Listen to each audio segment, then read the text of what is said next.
আরো 4 টাকা আপনি হবে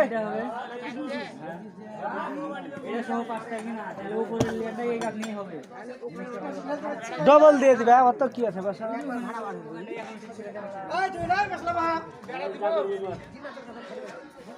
ভিডিও আছে ভাইয়া হ্যাঁ ডবল লাইন ভিডিও করে রাখ দে আমাকে দিবি আমার তো মোবাইল খানা আমি তো সুন্দর করে একটা স্টোরি দিতাম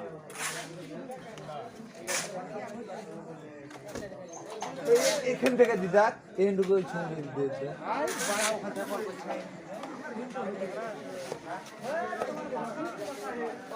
আমার